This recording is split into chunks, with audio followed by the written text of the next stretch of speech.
자비와 은혜가 풍성하신 우리 아버지 하나님, Amang Diyos na mahabagin at makapangyarihan Panginoon.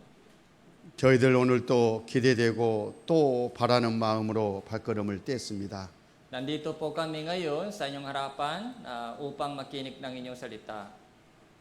우리 각 사람에게 신앙생활에 필요한 초성은 말씀으로 함께해 주시옵소서. Turuan niyo po kami ang inyong mga salita na kinakailangan po namin sa aming pamumuhay Kristyano. 배운 이 말씀들이 우리 가운데 역사돼서 몸된 교회가 든든히 성장되기를 바라고 원합니다.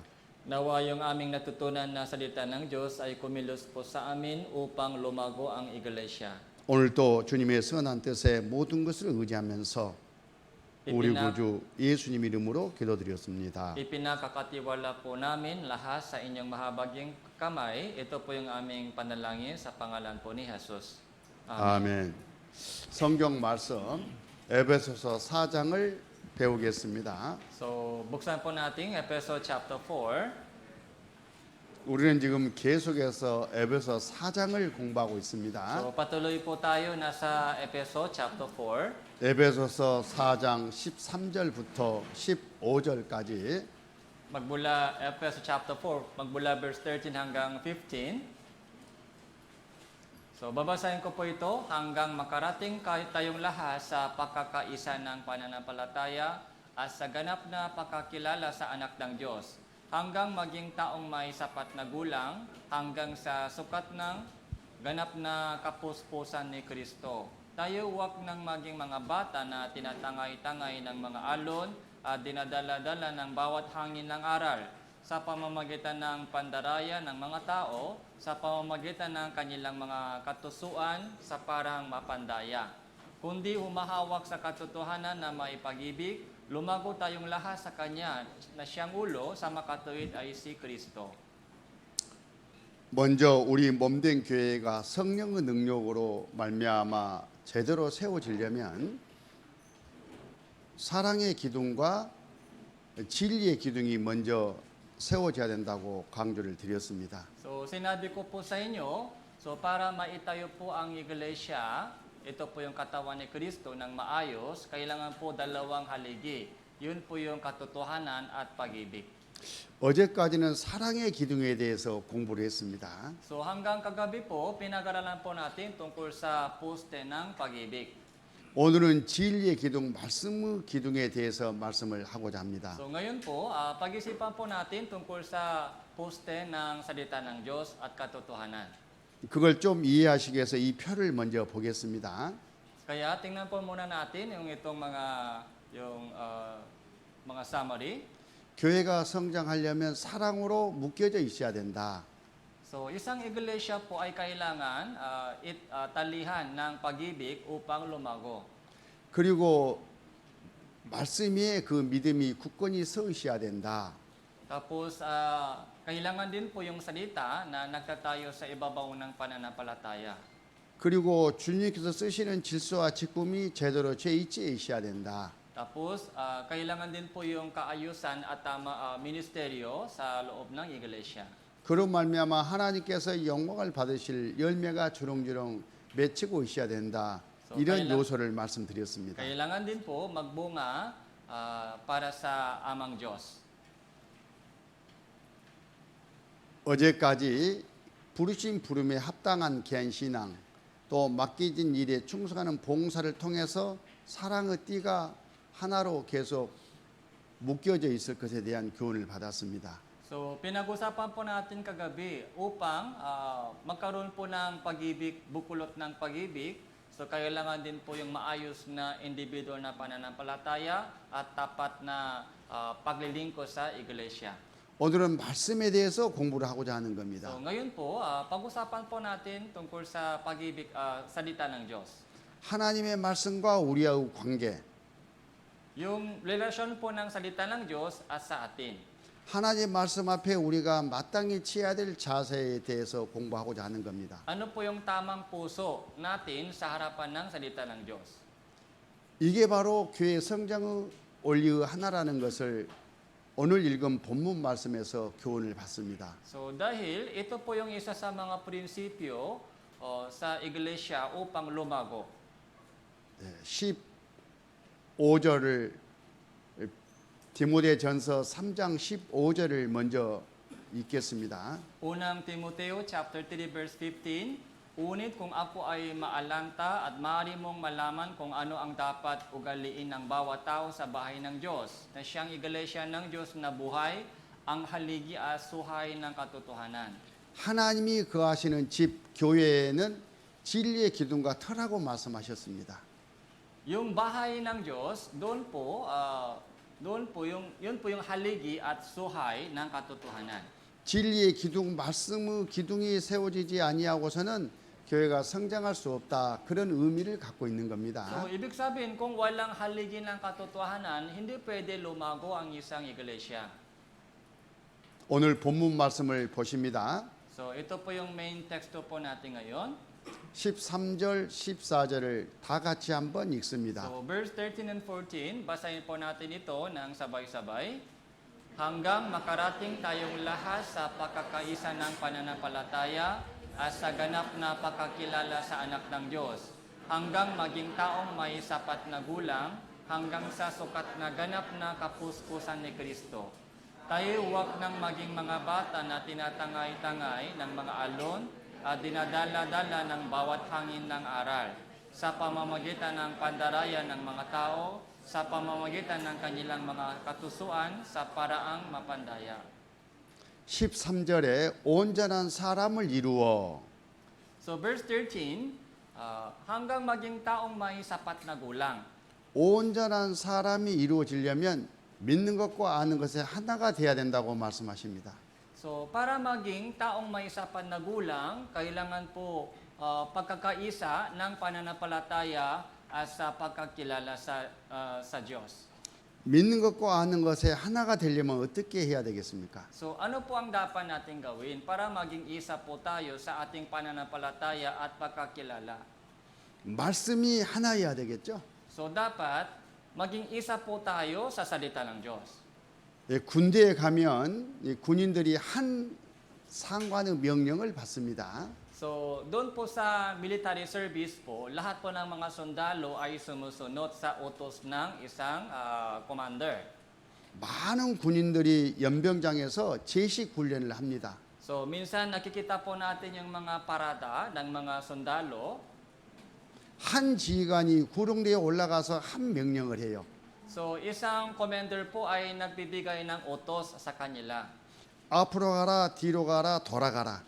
Tapos sabi po nila, umante kayo at umatras kayo. 군인들은 일제히 그 명령대로 순종하고 동일하게 움직입니다. Kaya ayon po sa yung utos po ng commander, so yun po yung sinusunod ng mga sundalo. 어떻게 그것이 So 가능하겠습니까? paano po ito mangyayari? 그 명령이 하나이기 때문에 가능한 거예요. Dahil isang utos.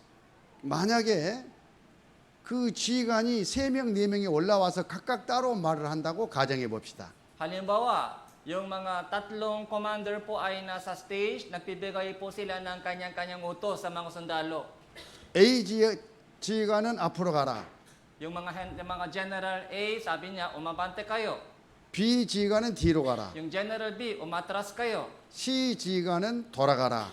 Yung mga General C, sabi, umikot kayo. 다른 명령이 나왔다면 병사들은 어떻게 하겠어요? Kung ganito po yung iba't ibang mga utos, anong gagawin po ng mga sundalo? 자기 마음대로 자기가 좋아하는 상사 명령 말대로 하겠죠? So, siguro, susunod po sila sa yung general na gusto nila. 자기가 원하고 하고 싶은 대로 하게 선택하겠죠? Kaya kanyang-kanya yung mga pinipili po nila. 그러나 그 대열은 어떻게 되겠습니까? Kaya ano po yung mangyayari, yung parada? 흩어져 가지고 하고 아주 보기가 흉물스러울 겁니다. Kaya magiging magulo, pangit tingnan po yung parada. 그건 군인이 아니죠. So, hindi po sila sundalo. 오합지졸이라고 그러죠. Kaya magulo po, magulo. 그런 사람들이 전쟁에 나가서 전쟁을 승리할 수 있겠습니까? So, kaya po nila yung magtatagumpay sa mga pakikipaggera? 그런 것처럼 하나님도 한 말씀으로 우리 모두를 인도해 가셔요. So, ganun din po. ang Diyos po ay nagbibigay sa atin ng isang salita para sa ating lahat. 하나의 말씀으로 하나님의 일을 이루셔요. Kaya sa pamamagitan ng isang salita, so tinutupad po niya yung kanyang kalooban. 우리는 그 하나님의 한 말씀에 모두가 동일하게 반응을 합니다. Kaya dapat sumunod po tayo sa isang salita. 그럼 한 방향으로 쭉 가겠죠. So kung gano'n, yung ating mga takbo ay patungo sa isang direksyon lamang. 하나님께서 교회를 그렇게 만들어 놨다 그런 뜻입니다. So gano'n po yung mga sistema sa loob ng iglesia. 그래서 믿는 것과 아는 것에 하나가 되어야 한다는 이 말은 너무 중요한 거예요. Kaya napakahalaga po ito, dapat maging isa po tayo sa ating pananampalataya at pagkakilala sa Diyos. 누구 말을 믿어야 되겠습니까? So kaninong tinig dapat natin pakinggan? 누구를 믿어야 되겠습니까? So sino po yung dapat natin paniwalaan? 무엇을 알아야 되겠습니까? So ano po yung dapat natin malaman? 하나님 주님을 믿는 거예요. So yung Panginoon po, yun po yung pinaniwalaan po natin. 오직 한 분만 믿는 겁니다. Isa lang po pinaniwalaan po natin. 그분이 말씀하신 한 말씀만 듣는 거예요. Kaya yung kanyang sinasabi, yun lang po sinusundan po natin. 그 말씀에 반응했을 때 믿는 것과 아는 것에 하나가 될 수가 있습니다. Kung sumunod po tayo sa kanyang salita, pwede po tayo maging isa sa ating pananampalataya at pagkakilala. 이 성경의 주님은 한 분이십니다. Iisa lang po ang Panginoon sa Biblia. 그리고 이 성경 우리 모두에게 말씀하셔요. 성경으로. Tapos, sinasabi po ng Biblia sa ating lahat. 우리 모든 지식과 믿음의 기준은 성경입니다. Kaya lahat po ng mga pamantayan po natin sa ating pananampalataya ay Biblia lamang. 그래서 우리는 성경을 잘 배우고 익숙하게 알고 성경 말씀대로 순종하는 그런 삶을 살아야 되는 거예요. Kaya kailangan po natin pag-aralang mabuti ang Biblia, tapos ito po yung dapat natin sundin. 얼마나 말씀대로 순종하며 잘 사느냐 그 모습이 바로 온전한 사람의 정도입니다. Kaya hanggang saan po tayo sumusunod sa salita ng Diyos, yun po yung ating mga kalagayan ng pananampalataya. 여기 온전한 사람을 이루어 이런 말씀 있잖아요. Sabi dito, taong may sapat na gulang. 여기서 사람은 교회를 말해요. Yung tao po dito ay iglesia. 잠깐 참고 말씀을 보겠습니다. So, tingnan po natin ilang mga talata. 에베소 2장 15절에 Ephesians chapter 2 verse 15. Kanyang pinawalang bisa ang kautusang mga bata sa mga alituntunin upang siya ay lumalang sa kanyang sarili ng isang bagong tao, kapalit ng dalawa, sa gayo gumagawa ng kapayapaan. 여기 하나의 새로운 사람을 지어 이런 말씀 있죠. Sabi dito, lumalang daw po siya ng isang bagong tao. 이 세상에 교회가 계시되기 전에는 유대인과 이방인 두 부류 사람들만 있었습니다. So, bago po maipahayag ang hiwaga ng iglesia, meron pong dalawang lahi sa lumang tipan, Hudyo sa kayong mga hentil. 거기에 교회라는 새 사람이 드디어 함께하게 된 거예요. Tapos sa ating panahon, naihayak na po ang iglesia, ito po yung bagong tao. 예수님의 피로 구원받은 사람들을 구별시켜 가지고 한 무리로 만들어 놨습니다. So, yun po yung grupo ng mga taong ligtas sa pamamagitan po ng dugo ni Hesus Kristo, sila po ay iglesia. 주님이 머리이시고 Yung ulo, yung Panginoon po yung ulo. 구원받은 사람들은 무리가 주님의 몸입니다. Yung mga grupo ng mga taong ligtas ay katawan po ng Panginoon. 몇 사람입니까? So, ilan po ba yung taong ito? 한 머리에 한 몸이니까 한 사람이죠. Kaya isang ulo, isang katawan, isang tao. 교회는 한 사람인 겁니다. So, ibig sabihin, yung buong iglesia ay parang 새롭게 isang tao. 지어진 한 사람이에요. Yung bagong nilalang na tao. 그걸 지금 말씀하신 So, 거예요. yun po yung tinutukoy po dito. 여기 에베소 2장 11절부터 13절까지도 한번 읽습니다. Ephesians chapter 2 verse 11 hanggang 13, basahin din po natin ito. 3, 2, 1. Kaya nga, alalahanin ninyo na noon una, kayo'y mga hentil sa laman. Tinatawag na di tuli ng mga tinatawag na tuli sa laman na ginawa ng mga kamay ng tao.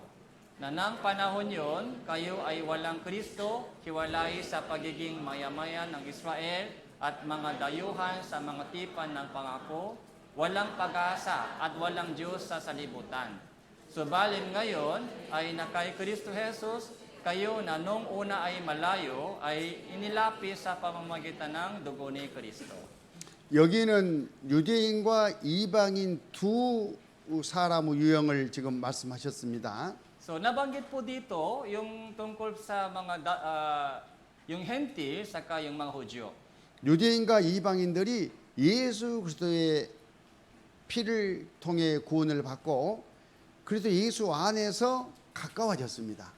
So yung mga Hudyo saka yung mga Hentil, ligtas po sila at malapit po sila sa pamamagitan po ni Kristo. 새로운 사람으로 지음을 받았다 그런 뜻입니다. So nilalang po sila bilang isang bagong tao.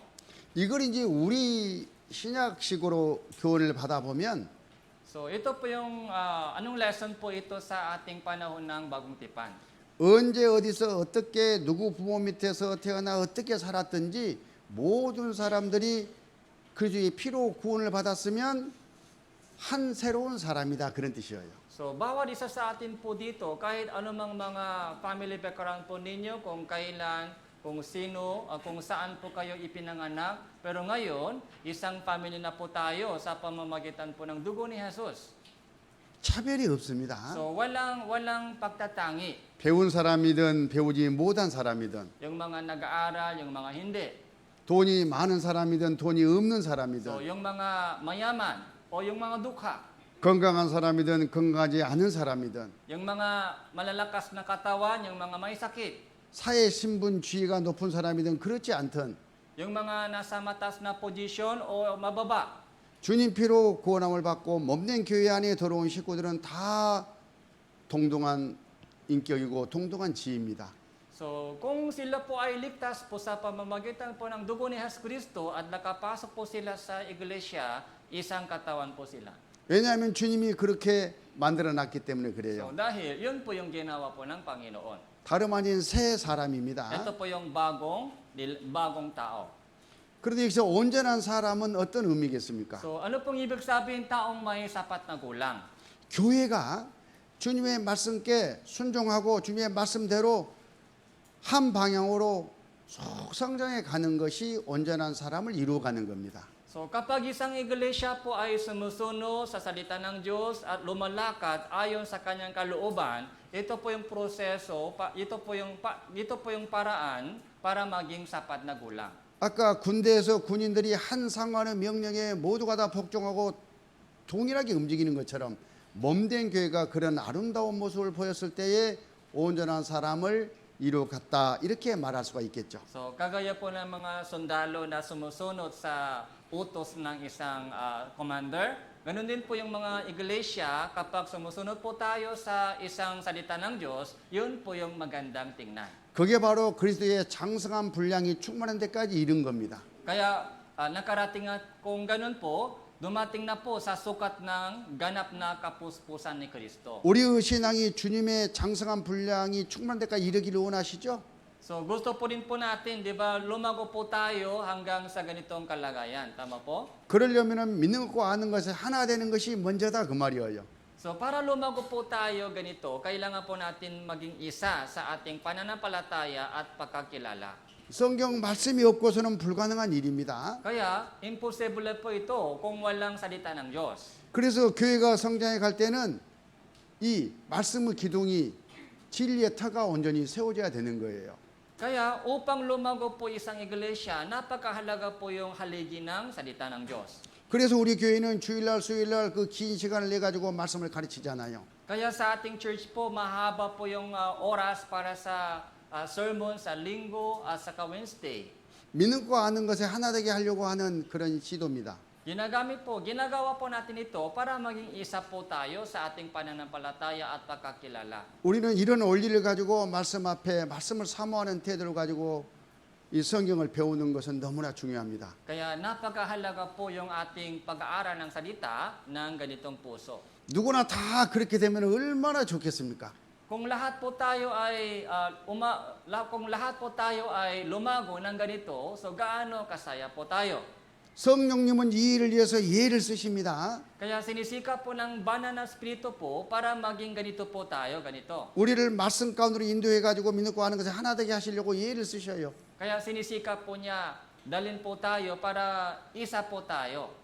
우리 안에 계신 성령님이 하신 일입니다. So, yun po yung trabaho ng banal na espiritu. 그런데 문제는 성령만 계시는 게 아니라 마귀도 있다는 것을 아셔야 돼요. Ang problema po, hindi lamang banal na espiritu kumikilos, pati si Satanas din po kumikilos po sa atin. 마귀는 하나님의 일을 방해치고 대적합니다. Kaya si Satanas po ay lumalaban sa gawain ng Diyos. 마귀는 어떤 방법으로 해방을 넣겠습니까? So, anong paraan po ginagamit po ni Satanas? 어떤 방법으로 공격하겠습니까? So, anong paraan ng pag-atake po niya? 믿는 것과 아는 것에 하나 되지 못하게 하면 되는 거예요. Sinisira po niya yung ating pagkakaisa sa pananampalataya at pagkakilala sa Diyos. 온갖 세상적인 기준, Kaya makamundong pamantayan, 온갖 세상적인 육신적인 목적, makalaman na layunin, 온갖 마귀적인 방법을 동원해 가지고 몸된 교회에 믿는 것과 아는 것을 흐리게 해요. makademonyo na pamamaraan ay ginagamit po ni Satanas para masira po yung pagkakaisa ng iglesia. 우리는 그 마귀의 공격을 방어해야 되겠죠. Kaya kailangan po natin labanan yung pag-atake po ni Satanas. 어제 그제 자세히 배웠습니다. Kaya yun po yung pinag-usapan po natin kagabi. 어떻게 방어할 거냐? So, paano lumaban po tayo? 한 말씀에 굴보고 순종하고 그 한 말씀만 따라가면 되는 거예요. So, kapag sumunod po tayo sa isang salita ng Diyos, so pwede po natin malaban. 그래서 교회는 성경을 성경대로 가르치는 것이 중요해요. Kaya napakahalaga po yung pag-aaral ng Biblia ayon po sa Biblia sa loob ng iglesia. 그리고 형제자매들은 그 말씀을 받아들여 그 말씀에 순종하고 그대로 가는 거예요. Tapos yung mga kapatiran ay kailangan makinig ng mabuti at sumunod sa ating mga salita. 그렇지 못한 사람들이 14절입니다. So kung hindi, ang verse 14 po ay mangyayari. 같이 한번 읽으실까요? Basahin din po natin ito, 3, 2, 1. Tayo huwag ng maging mga bata na tinatangay-tangay ng mga alon at dinadala-dala ng bawat hangin ng aral sa pamamagitan ng pandaraya ng mga tao, sa pamamagitan ng kanilang mga katusuan, sa paraan mapandaya. 바울 사도가 에베소서를 써가지고 편지 보낼 때만 해도 이런 상태가 그 당시에 있었어요. So, nung isinulat po ni Apostle Pablo Efeso sa mga kapatiran, ganito po yung kanilang kalagayan. 구원받은 형제 자매들이 사람의 개수리에 빠져 있었습니다. So, yung mga tao po ay nadaya ng mga aral ng tao. 간사한 유혹에 빠져 있었어요. So, nadaya po sila ng pandaraya. 모든 교훈의 풍조에 밀려 요동하고 있었어요. Tapos, tinatangay-tangay po sila ng hangin ng aral. 이건 마귀의 공격으로부터 온 거예요. So, ganito po yung pag-atake po ni Satanas. 이걸 방어하고 온전한 사람을 이루어 그리스도의 장성한 분량이 충만한 데까지 교회를 양육해 가기 위해서 이 말씀을 강조했던 겁니다. Kaya isinulat po ni Apostol Pablo itong mga aral para maiwasan po nila ganitong mga tukso ng salibutan at maging ganap sa harapan ng Panginoon. 말씀에 초점을 맞춰라. So, mag-focus lang po sa salita ng Diyos. 그래서 믿는 것과 하는 것이 하나가 되어라. Para dapat maging isa kayo sa pananampalataya at pagkakilala sa Diyos. 이렇게 강조를 했던 So, 겁니다. ganito po yung pangangaral po ni Apostol Pablo. 여기서 교훈의 풍조가 나오는데 잠깐 교훈을 받고 하겠습니다. So, ano po yung mga hangin ng aral? 첫날, 두 번째 날 배웠던 건데요. 야고보서 3장 14절 16절 같이 한번 읽습니다. So, Santiago chapter 3 verse 14 hanggang 16, basahin din po natin ito, 3, 2, 1. Ngunit kung kayo ay meron mapapain na paninibuko at pagiging makasadili sa inyong puso, huwag kayong magmalaki at huwag kayong magsinungaling laban sa katotohanan. Hindi ito ang karunungan bumababa mula sa itaas, kundi makalupa, makalaman, may sa demonyo. Sapagkat kung saan meron paninibuko at pagiging makasarili, doon ay meron kaguluhan at bawat gawang masama. 자, 이런 것들이 바로 온전한 사람을 이루지 못하게 하는 요인들이에요. So dahil sa ganitong mga bagay, so mahirap po tayo maging ganap sa harapan ng Diyos. 교회 안에 이런 것들이 들어와 있으면 하나씩 하나씩 제거해 내야 되겠죠? Kaya kapag pumasok po sa iglesia ang ganitong aral, kailangan po natin alisin isa't isa. 이런 것들이 이제 거룩한 교회의 누룩들입니다. So ito po yung mga dumi sa banal na iglesia. 가만히 두면 계속해서 퍼져 나갑니다. Kaya kapag hindi po natin ito tinatanggal, kumakalat po ito sa iglesia. 말씀만이 이 일을 하실 수가 있어요. So ano po yung ano ang kailangan po natin? Yung salita ng Diyos po ay kailangan. 또 이어서 에베소 2장 2절 Efeso chapter 2 verse 2, na dati ninyong nilakaran ayon sa lakat ng salibutang ito, ayon sa pinuno ng kapangyarihan ng himpapawid ng Espiritu na ngayon ay gumagawa sa mga anak ng paksuway. 우리가 구원받기 전에 이 세상 풍속을 따라서 살았습니다. So, bago po tayong naligtas, lumakat po tayo ayon sa tradisyon ng salibutan. 이 세상은 마귀가 지배하고 다스리는 세상이었잖아요. Di ba si Satanas po ay naghari sa salibutang ito? 마귀 따라 행하는 바로 그것이 불순종 아들들의 일입니다. So lumakat po tayo ayon sa kalooban ni Satanas. Yun po yung kaya tinawag po tayo anak ng paksuway. 그 결과 우리는 모두가 다 지옥 불 속에 들어갈 수밖에 없는 운명이었습니다. Kaya dati po nagtungo po tayo sa apoy sa impyerno. 예수님이 오셔서 그 피로 그 죄의 싹을 다 갚아주셨어요. Pero binayaran po ni Jesus lahat po ng ating mga kasalanan sa pamamagitan ng kanyang dugo. 그 운명에서 우리를 건지셨습니다. Kaya iniligtas po niya tayo sa ganitong paghamak. 그리고 그 한 세 사람 안에 우리 각 사람을 넣어주셨어요. Tapos dinala po tayo ng Diyos sa itong panibagong tao. 나는 이제 그 한 세 사람 안에 한 지체입니다. Kaya bawat isa sa atin po dito ay isang bahagi ng isang bahagi ng itong panibagong tao. 세상 풍속에서 구별된 사람이다 그런 뜻이죠. Hiwalay na po tayo sa tradisyon ng salibutan. 이 한 세 한 사람은 하나님의 말씀의 지배와 다스림을 받는 사람들이에요. Itong isang bagong tao ay sumusunod lamang sa kalooban ng Diyos. 그게 바로 교회입니다. So yun po yung iglesia. 우리는 그 교회 안에 있습니다. Nasa iglesia na po tayo. 자, 디모데후서 3장 15절을 보십니다. Pangalawang Timothy chapter 3 verse 15 hanggang 17. At kung paano mula sa pagkabata ay inyong nalaman ang mga banal na kasulatan na makakapagturo sa iyo tungo sa kaligtasan sa pamamagitan ng pananampalataya kay Kristo Jesus. Ang lahat ng mga kasulatan ay kinasihan ng Diyos at mapapakinabang sa pagtuturo, sa pagsaway, pagtutuwid at sa pagsasanay sa katuwiran, upang ang tao ng Diyos ay maging ganap na sasangkapang lubos sa lahat ng mga gawang mabuti. 하나님께서 우리 교회에 믿는 것과 않는 것에 하나 되게 하기 위해서 이 성경으로 이렇게 역사하신다 그런 뜻이에요. So, ibinigay po ng Diyos yung Biblia upang maging isa po tayo sa ating pananampalataya at pagkakilala sa Diyos.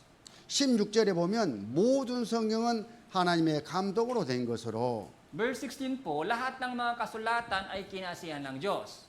한 하나님의 한 말씀이다 그런 뜻이에요. So, ibig sabihin, ang salita ng ito ay galing sa isang Diyos. 한 지휘관의 명령이다 이렇게 교훈을 받아도 됩니다. So, ito po yung utos galing po sa isang commander. 하나잖아요, 하나. So, isa po ito. 우리 각 사람에게 이 하나의 말씀으로 먼저 교훈하셔요. Kaya, nagtuturo po siya sa bawat isa sa atin gamit itong salita. 모르는 사람에게 가르친다 그런 뜻입니다. So, ito po yung mga pagtuturo sa mga walang alam. 깨닫게 하셔요. So, para maunawaan. 그런데도 불구하고 잘못돼 나갑니다. Pero minsan, naliligaw pa. 믿는 거 아는 것에 하나 돼야 되는데 그렇지 않는 사람들이 있을 수 있잖아요. So, bakit naliligaw po sila? Dahil hindi pa po sila iisa. 그 사람에게는 책망하셔요. So, kung ganun po, sinasaway po sila. 그리고 올바로 가게 해줘요. Tapos, inaayos po, tinutuwid po ng Diyos yung kanilang mali. 여기 바르게 함이 바로 그런 의미입니다. So, yun po yung pagtutuwid. 그리고 의로 하나님의 사람답게 살아갈 수 있도록 계속 교육을 해 나가요. Tapos patuloy po tayo, tinuturuan po ng Diyos para maging matuwid po tayo sa harap ng Diyos. 이 일을 성령님이 하시는데 So ito po yung trabaho ng banal na Espiritu. 무엇으로 하느냐? Ano po yung ginagamit niya? 성령의 감동 역사로 말미암아 기록된 성경 말씀으로 하셔요. Yung salita ng Diyos na kinasihan po ng Diyos, ito po yung ginagamit po ng banal na Espiritu. 그래서 우리는 성경을 배울 때에 물론 지식도 갖고 있어야 되지만 그 배우는 성경 말씀에서 먼저 교훈을 받아야 되는 거예요. Kaya kapag mag-aral po, makinig po tayo ng mabuti, ito po yung kailangan po natin isipin.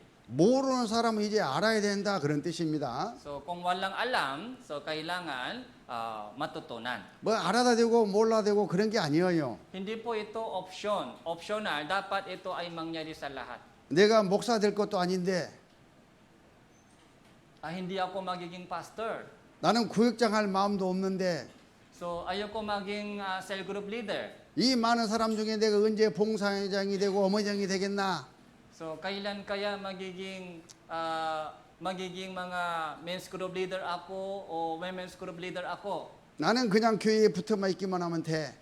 Mga kontento na ako sa simba na simba. 저런 말씀은 그런 사람들에게나 해당되겠지. Yung 이런 salita 생각하는 ng 사람들이 있을 Diyos 수 있어요. ay para sa kanila lamang, hindi ko kailangan. 그래서는 안 된다 그 So 말이죠. mali po yung ganong takbo ng isip. 모든 사람에게 동일하게 교훈하셔요. So yung salita ng Diyos ay nagsasabi sa lahat ng mga tao. 그래서 가르칠 때에 잘 배워야 되는 거예요. Kaya kapag umaten po tayo, kapag makinig po tayo sa salita ng Diyos, kailangan po natin pag-aralang mabuti. 주일 설교 때는 집중해서 드려야 됩니다. Kaya sa Sunday sermon, so kailangan magtuon po tayo sa message. 그리고 집에 가서 다시 한번 들으면서 노트 정리도 해야 돼요. Tapos pag umuwi po kayo, kailangan mag-review po kayo sa mga sulat po ninyo. 그 말씀을 자꾸 내 내리 안에 이 간직을 해 나가야 됩니다. Kailangan po natin ito pagbubulay-bulayan ng mabuti. 그 사람이 이 교훈을 잘 받는 사람이에요. Kaya sila po ay tumatanggap ng maayos ng pagtuturo ng Diyos. 일단 지식적으로 정확해야 된다 그런 뜻입니다. So dapat malinaw po dito sa ating pagkaunawa. 뭐 하기 위해서 그렇게 교훈을 받습니까? So para saan kailangan po natin pagtuturo? 그 말씀대로 순종하며 주님을 섬기기 위해서 그렇게 교훈을 받잖아요. So para sundin po natin yung ating natutunan. 그런데 그렇지 않은 식구들이 또 있을 수 있어요. Pero karamihan po ng mga kapatiran ay hindi sumusunod. 물론 마귀에게 속아서 그런 겁니다. So bakit ganun po? Dinadaya po sila ni Satanas. 그러면 이 성경에는 그런 사람들을 위한 말씀이 또 있어요. So meron din pong mensahe para sa ganitong mga tao. 그 경우에는 책망을 하셔요. Kaya sa ganung mga case, sinasaway po sila ng Biblia. 이 녀석 처음 가르칠 때 뭐 하고 있었냐? So ano ang natutunan mo sa Biblia? 졸았지? Hinanto ka. 또 다 알면서도 왜 그렇게 살아? So bakit hindi ka sumusunod kahit alam mo na? 마귀의 공격을 방어해야지. Kailangan mong labanan yung pag-atake ni Satanas. 우리 입장에서는 내가 이렇게 살면 안 되겠다 하는 교훈을 받는다 그런 뜻이에요. Kaya habang sa harap ng salita ng Diyos, kailangan po natin kunin ganitong lesson. 성경 말씀이 책망한다는 거예요.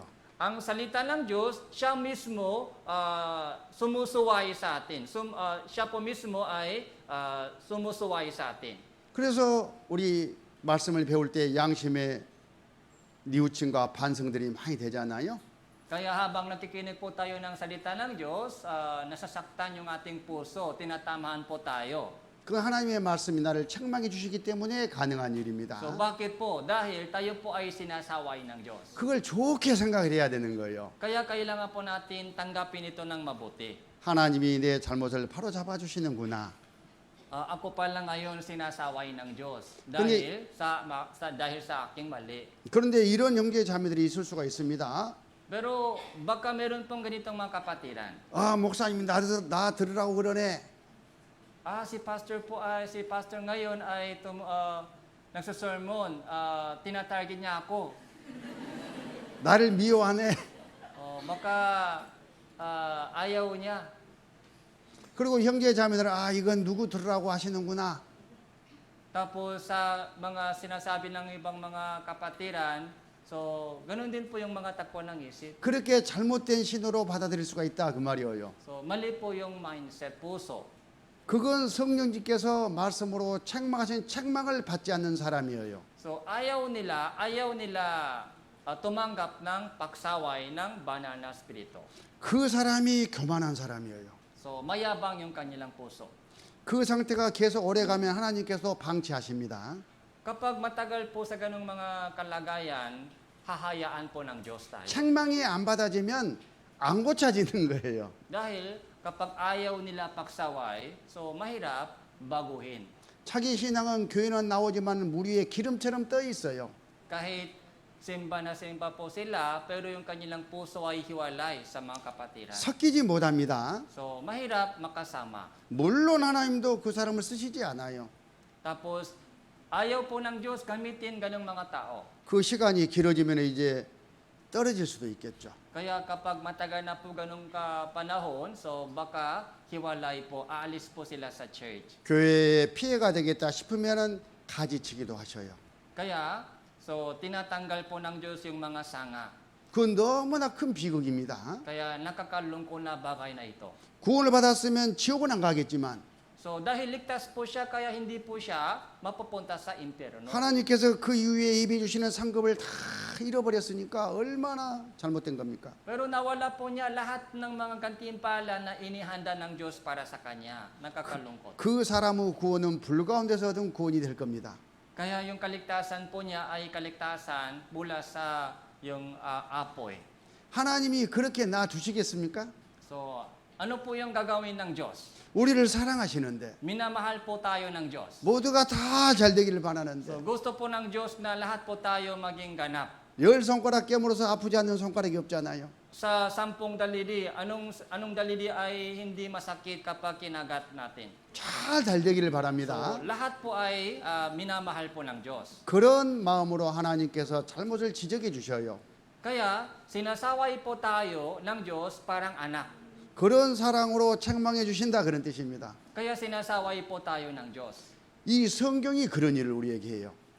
Kaya, ito po yung trabaho ng Biblia. 잘못된 길을 가면 바르게 가게 인도해 주십니다. Pag maligaw po tayo, sinasaway po tayo ng Diyos.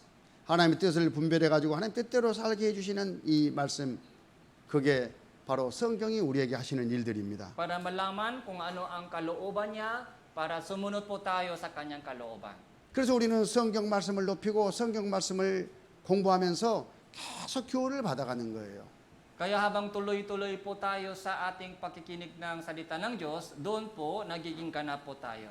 다시 이야기하면 말씀을 각 사람 나에게 적용해야 된다 그런 뜻이에요. Tapos, kailangan din po natin i-apply yung ating natutunan sa ating pamumuhay. 그러면 우리 안에 계신 성령님께서 이 말씀으로 우리에게 이렇게 유익을 주셔요.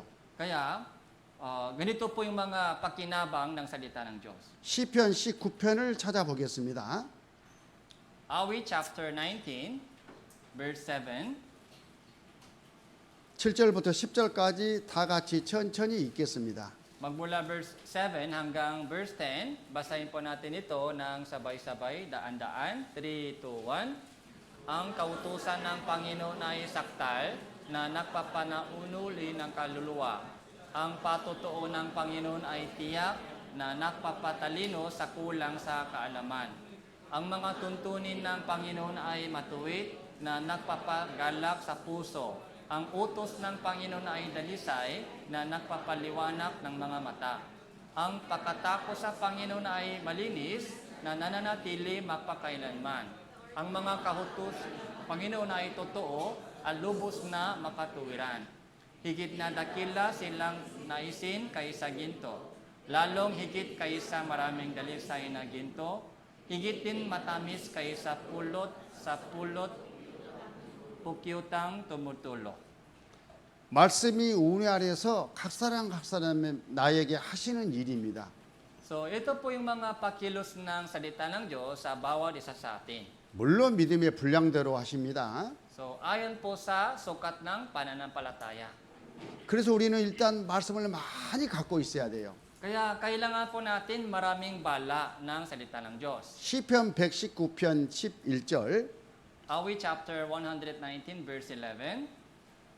Iningatan ko ang inyong salita sa aking puso upang huwag akong makasala laban sa iyo. 주의 말씀을 내 마음에 두었나이다. So, iningatan ko ang salita ng Panginoon sa aking puso. 구원받은 사람은 그 마음에 하나님께서 주시는 말씀이 풍성하게 이렇게 거하고 있어야 돼요. Kaya lahat po ng mga taong ligtas ay dapat meron yung masaganang salita ng Diyos sa ating puso. 그러면 그때 죄 지을 상황마다 성령님께서 교훈하시고 책망하시고 바르게 하시고 또 의로 교육해 나가셔요. Kaya kahit dumating po tayo sa mga tukso ng salibutan, iningatan po tayo, sinasaway po tayo ng Diyos at binabantay po tayo ng Diyos. 그래서 우리는 성경 말씀을 풍성하게 배우지 않아요. Kaya napakasagana po yung ating pag-aaral ng salita ng Diyos. 배우기만 합니까? 성경 읽지 않아요. 읽어. Tapos nakikinig po, nagpabasa po tayo ng salita ng Diyos. 또 묵상도 하잖아요. So tapos nagpubulay-bulay po tayo ng salita ng Diyos. 또 나에게 해당되는 말씀을 책임지라면서 또 실천도 해 나갑니다. Tapos ito po yung isinasagawa po natin sa ating pamumuhay. 또 교회는 그걸 계속 강조를 하잖아요. So yun po yung mga ini-emphasize po ng sa church lagi. 말씀이 우리 안에서 하시는 일 때문에 그렇습니다. So dahil po sa trabaho, dahil po sa pakinabang ng salita ng Diyos. 거기 시편 119편 12절부터 16절까지 한번 읽으시죠. Awit chapter 119 magmula verse 12 hanggang 16. Puriin ka, O Panginoon, ituro mo sa akin ang inyong mga tuntunin. Ipinahahayag ng mga labi ko ang lahat ng mga batas ng bibig mo. Ako'y nagagalak sa daan ng inyong mga patotoo, gaya ng lahat ng kayamanan. Ako'y nagpubulay-bulay sa mga tuntunin mo at igagalang ang mga daan mo. Ako'y magagalak sa inyong mga tuntunin, hindi ko kalilimutan ang inyong salita. 이 말씀은 이 시편 기자가 자기 마음속에 하나님의 말씀을 둔 요령을 그대로 기록을 해놨습니다.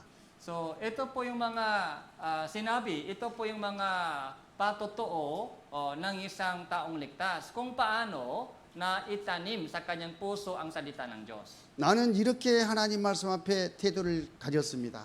Sabi po niya, ganito yung puso ko sa harap ng salita ng Diyos. 그래서 내 안에 말씀이 풍성하게 거했습니다. Kaya ang salita ng Diyos ay natili ng masagana sa aking puso. 그래서 이 말씀이 자라나오거나 치우치지 아니하고 올바른 길로 인도해 주셨습니다. Kaya hindi ako naligaw sa kanan o sa galiwa. 라는 신앙 고백이 바로 시편 119편입니다. So, ito po yung mga patotoo ng isang pananampalataya. Awit chapter 109. 12절을 보면 내게 가르치소서. Kaya verse 12, ituro mo sa akin. 배우겠다는 태도와 자세를 갖고 있지 So, 않습니까? meron po siyang willing matuto. 말씀에서 잘 배운 거예요. Kaya habang nakikinig, so natuto po siya ng mabuti. 그리고 13절에 보면 선포하였으며 이런 표현이 나오잖아요. Verse 13, ipinahahayag ng mga labi ko. 이 말씀을 암송하고 마음에 두고 자꾸 밖으로 입으로 선포했습니다. So, kailangan din po sa ulo po natin, i-memorize po natin, itanim po sa ating puso yung salita ng Diyos. 우리가 늘 귀한 성경 구절을 암송하는 것도 여기에 해당된다고 봅니다. So, yung 'di ba memory verse po natin sa tuwing linggo ay para dito. 그리고 14절에 보면 즐거워하였나이다. So, verse 13 po, ako ay nagagalak. 뭘 즐거워했어요? So, saan po siya nagagalak? 하나님의 말씀을 즐거워했다 그 말이에요. Nagagalak po siya sa salita ng Diyos. 자, 내 호주머니에 다이아몬드 10억짜리가 한 덩어리 있습니다. So, halimbawa po, nasa bulsa mo, meron pong isang diamond, mga 10 million pesos. 그러면 손이 호주머니에 들어가요, 안 So, 들어가요? kung ganon, gusto mong hawakin yung diamond o hindi? 만지작 하겠죠? So gusto mong hipuin yung diamond nasa bulsa mo. 그냥 만져요. 속으로는 즐거워요. Habang hinihipo mo yung diamond, masaya ka o hindi? 아, 나는 부자다. Masaya, mayaman ako. 내 것이다. Sa akin ito. 그런 마음이 올라갈 거 So, 아니겠어요? meron pong ganong mga puso. 여기서 주의 증거토를 즐거워하며 하는 이 즐거움은 그걸 말해요.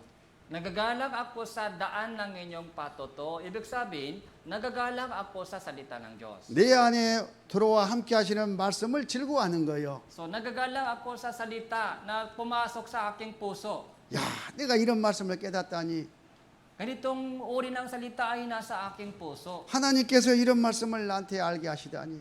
Ganitong uri ng salita ay naunawaan ko na. 그래서 내가 천국하게 됐구나.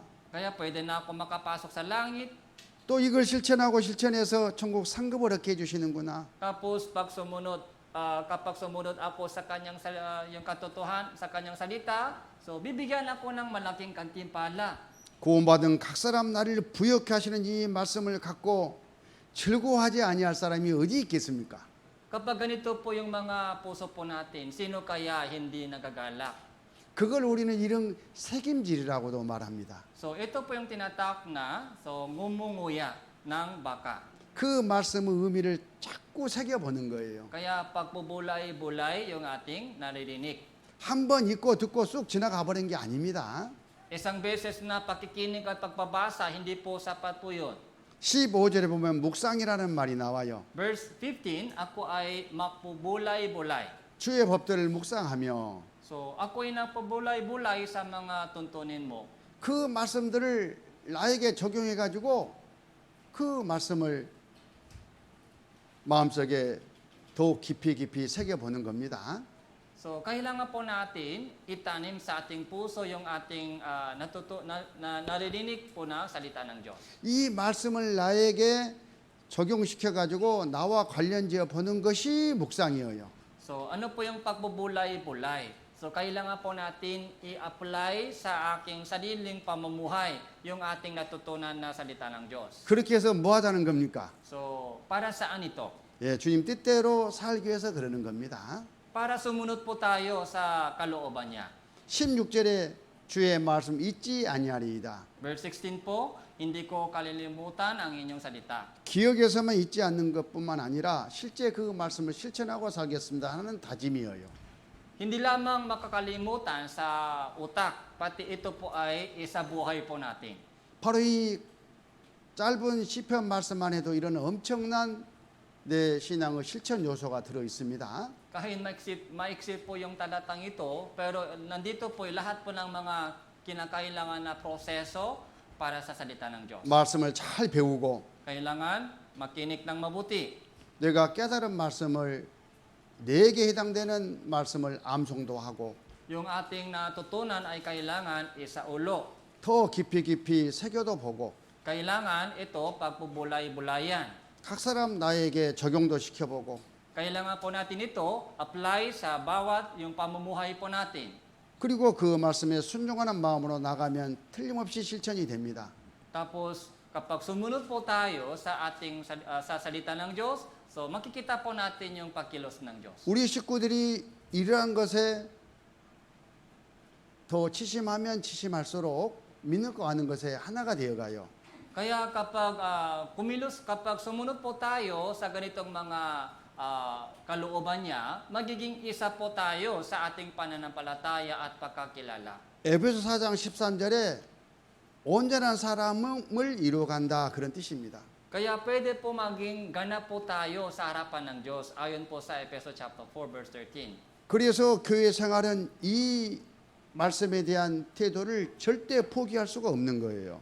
Kaya hindi dapat sumuko tayo sa ganitong mga puso. 거기 시편 119편 9절 10절 Awit chapter 119 verse 9 and 10. Paano pananatilihing dalisay ng kabataan ng kanilang daan sa pamamagitan ng pag-iingat nito ayon sa inyong salita. Hinanap kita ng buong puso ko, o wag nawa akong maligaw sa mga utos mo. 도덕적인 죄가 들어왔을 때 어떻게 이것을 깨끗하게 할 거냐? So kapag pumasok na po sa ating buhay yung moral na kasalanan, ano po yung kailangan nating gawin? 주의 말씀으로 깨끗게 하는 겁니다. Sa pamamagitan ng salita ng Diyos. 신앙적인 죄가 들어왔을 때 우리가 어떻게 해야 되느냐? So kapag natisod po tayo sa ating pananampalataya, ano po yung kailangan nating gawin? 주님의 말씀에서 떠나지 않는 것으로 신앙적인 죄를 이겨내는 겁니다.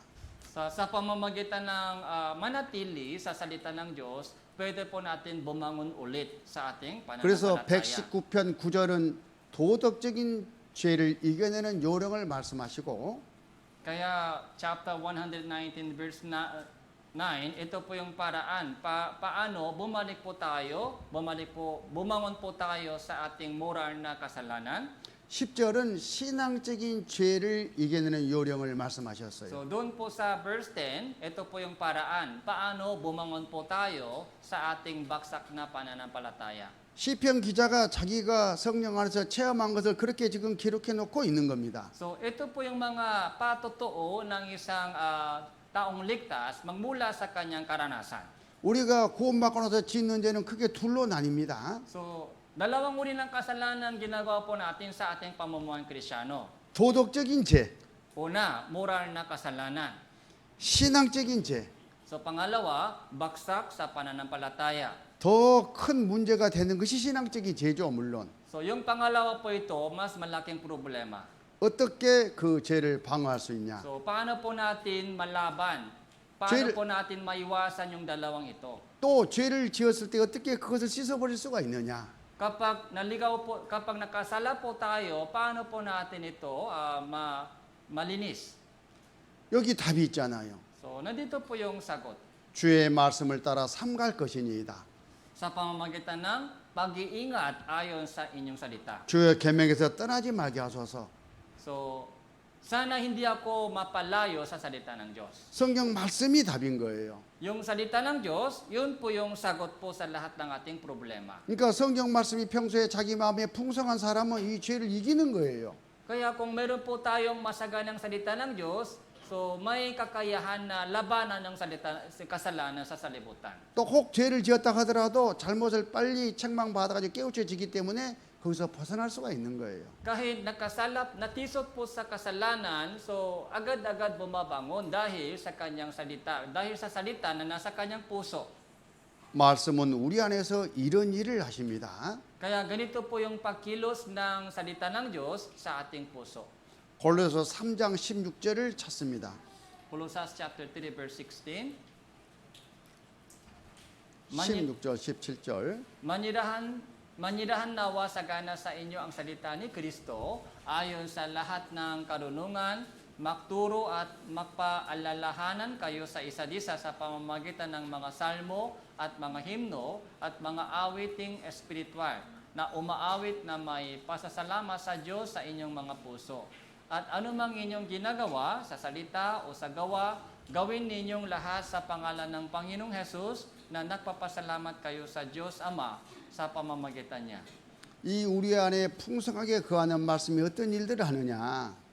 So, ano po yung ginagawa ng salita kapag ito ay masagana sa atin?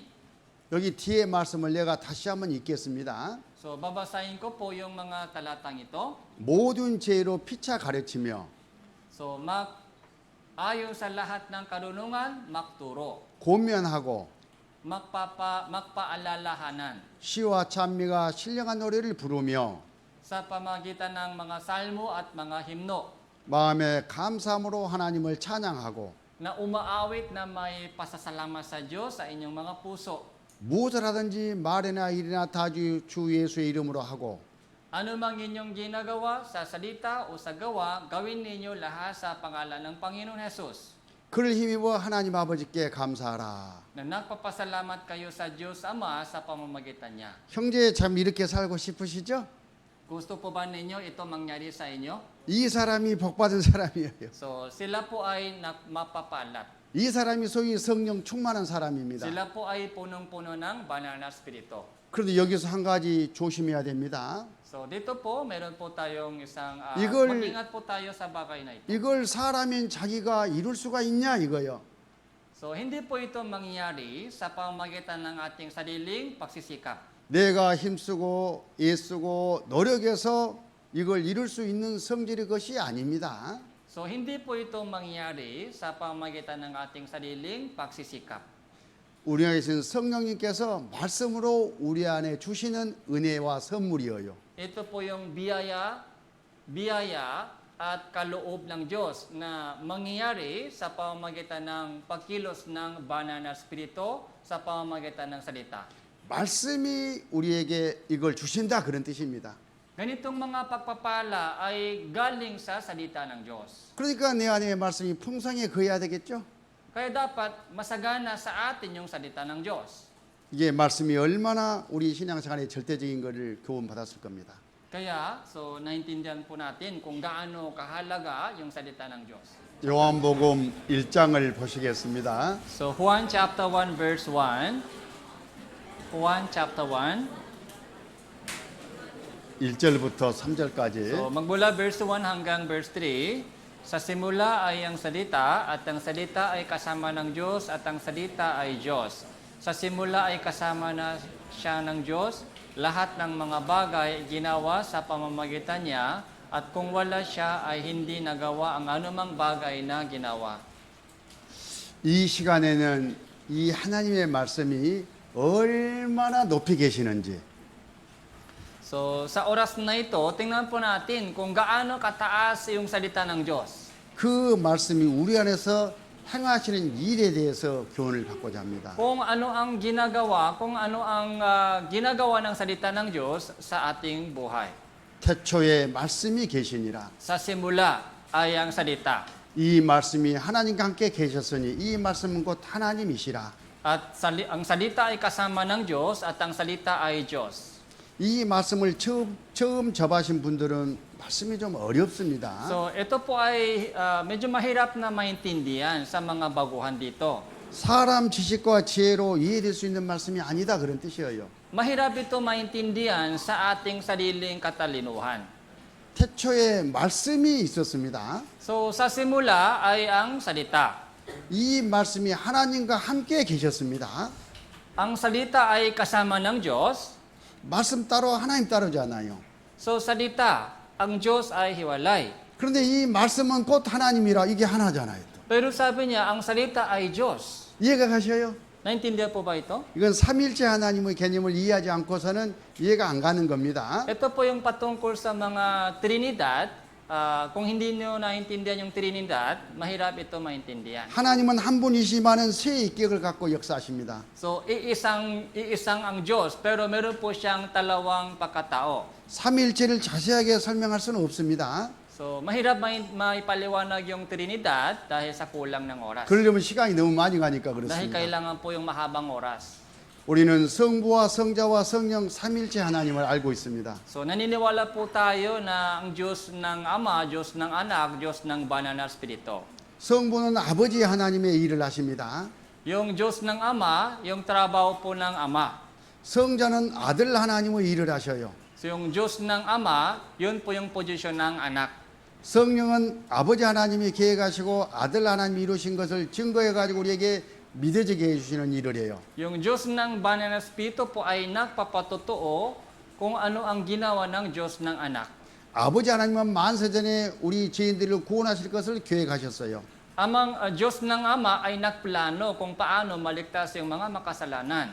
성자 하나님을 사람으로 보내 가지고 우리 죄를 대속하시게 하는 방법으로 우리를 구원하실 것을 계획하신 겁니다. Ang plano po niya na sa pamamagitan ng Diyos ng anak, tutubusin po niya lahat ng kasalanan ng makasalanan. 그게 구약 성경의 그림자들이잖아요. So, yun po yung mga anyino sa lumang tipan. 그 말씀대로 아들 하나님이 이 세상에 사람으로 오셨습니다. Ayon po sa salita sa lumang tipan, pumarito si Jesus yung Diyos ng anak. 아들 하나님입니다. Yun po yung Diyos ng anak. 아들 하나님은 아버지 하나님이 계획하신 그 일을 그대로 이루는 사명 갖고 오셨어요. Yung Diyos ng anak ay tumupat ng plano ng Diyos ng Ama. 그래서 십자가 못 박혀서 우리 죄 사슬 대속하신 겁니다. Kaya tinubos po niya yung ating mga kasalanan sa pamamagitan ng krus, dun sa dugo sa krus. 아들 하나님이 하신 일입니다. So yun po yung ginawa po ng Diyos ng anak. 그리고 끝나버리면 안 돼요.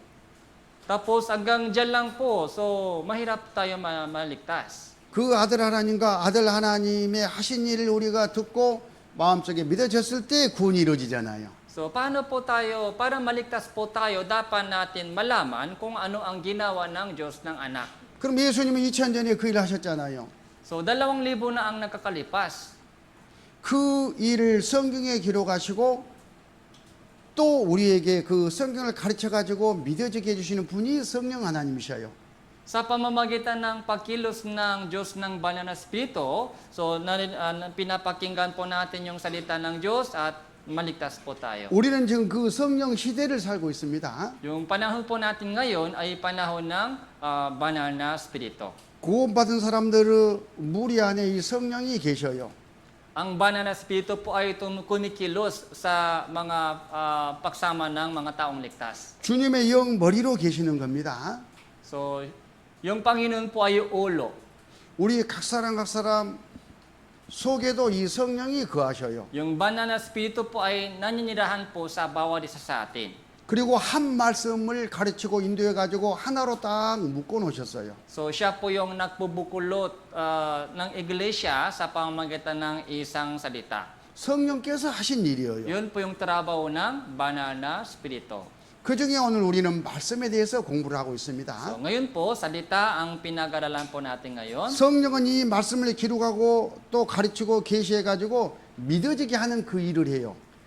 So, kumikilos po yung Banal na Espiritu upang maisulat ang salita ng Diyos, ipahayag yung salita ng Diyos, at ito po ay paniwalaan sa bawat isa sa atin. 성령님은 이 말씀으로 교훈하고 책망하고 바르게 하고 의로 교육해 가지고 하나님의 말씀을 행하도록 또 그 일을 하셔요. So, ginagamit po ng Banal na Espiritu ang salita niya para sa pagsasaway, pagtuturo, pagtutuwid, at pagsasanay sa katuwiran. 성령은 말씀이 없고서는 일을 하실 수가 없는 겁니다. Kaya kung walang salita ng Diyos, hindi pwede magtrabaho ang Banal na Espiritu. 천지 우주 만물을 창조한 하나님의 능력입니다. So, yun po yung kapangyarihan ng Diyos na lumikha sa mundo. 그런 어마어마한 절대적인 전지전능하신 능력 가신 성령님도 말씀이 없이는 일할 수가 없어요. Kahit yung Banal na Espiritu po, makapangyarihan siya, so alam niya lahat, pero kung hiwalay sa salita ng Diyos, so hindi pwede magtrabaho siya. 육중한 열차가 있습니다. Halimbawa po, meron pong isang mabigat na tren. 열차가 짐을 싣고 사람을 싣고 달려가야 그 기능을 다하는 거잖아요. So yung tren po ay ano po yung kailangan para tumakbo siya? 그런데 이 열차는 철로라는 그 로선이 깔려 있지 아니하면 달려갈 수가 없지 않습니까? So kung walang rail, yung isang tren po ay hindi pwede tumakbo. 열차는 철로 위를 달리게 돼 있어요. Kaya yung isang tren po ay tumatakbo kung saan may rail. 성령님은 말씀이라는 철로를 따라서 다름질하셔요. Yung Banal na Espiritu po ay tumatakbo sa mga salita ng Diyos. Yun po yung rail ng Banal na Espiritu. 말씀으로 우리에게 구원도 하시고 유익도 주신다 그런 뜻입니다. Kaya sa pamamagitan ng salita, so dumarating po sa atin yung kaligtasan at mapapakinabangan po tayo. 우리가 말씀에서 멀어지면 말씀 떨어지면 성령이 어떻게 도와줄 수가 없어요.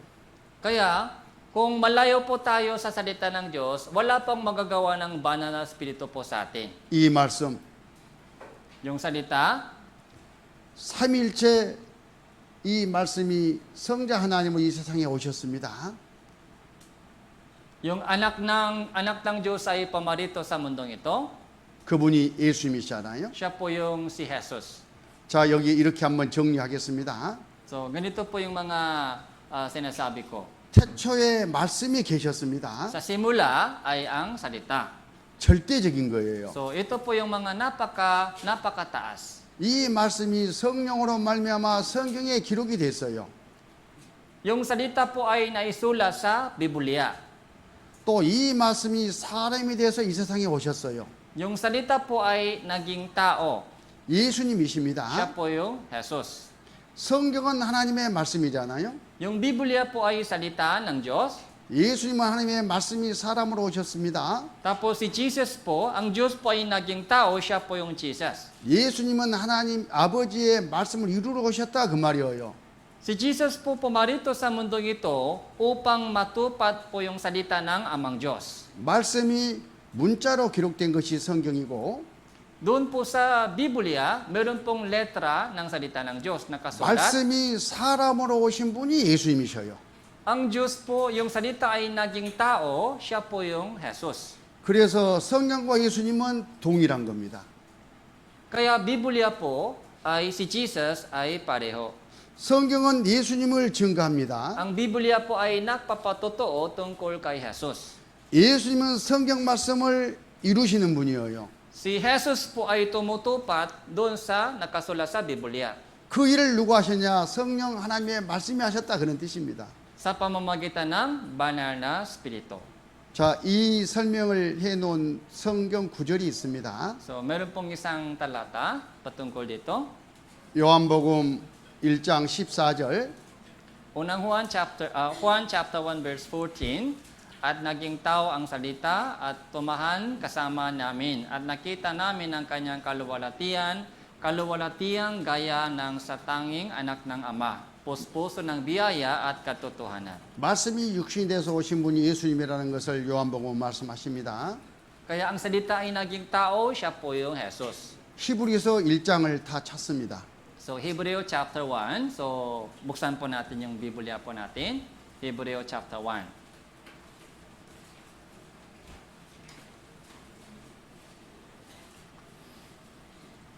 히브리서 1장 1절.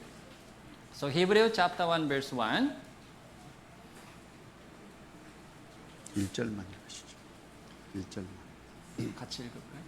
같이 읽으세요. Basahin po natin ito. Verse 1 na lang. Basahin po natin. 3, 2, 1. Noong unang panahon, ang Diyos ay nagsalita sa ating panahon sa iba't ibang paraan sa pamamagitan ng mga propeta.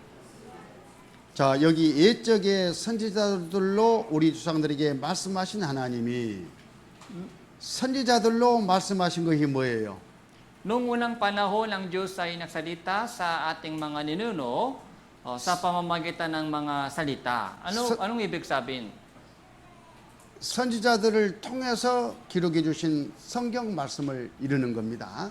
So, ibig sabihin, sa pamamagitan ng mga propeta, isinulat po ng Diyos yung kanyang salita. 또 2절을 읽습니다. Verse 2, basahin din po natin. Subali sa mga huling araw na ito ay nagsalita siya sa atin sa pamamagitan ng anak na kanyang itinalaga sa tagapagmana ng lahat ng mga bagay na sa pamamagitan din niya ginawa ang mga salibutan. 아들로 우리에게 말씀하셨으니 Nagsalita siya sa atin sa pamamagitan ng anak. 말씀하셨습니다. So, nagsalita po siya 아들을 통해서 말씀하셨어요. sa pamamagitan ng anak. 성자 하나님이시죠? Siya po yung Diyos ng anak. 말씀이 사람이 돼서 이 세상에 오신 바로 그분이 말씀을 이루러 오셨다 그런 뜻이에요. So, ang salita ay naging tao, pumarito po siya upang matupad po yung salita ng Diyos. 성경에 하나님의 말씀을 기록하신 바로 그분이 또 예수님을 보내가지고 이 세상 성경을 이루게 하신 겁니다. Kaya ang Diyos po ay nagsugo kay Jesus sa mundong ito upang matupad po yung kanyang salita. 그래서 성경은 예수님을 증거하고 예수님은 성경 말씀을 이루신 분이에요.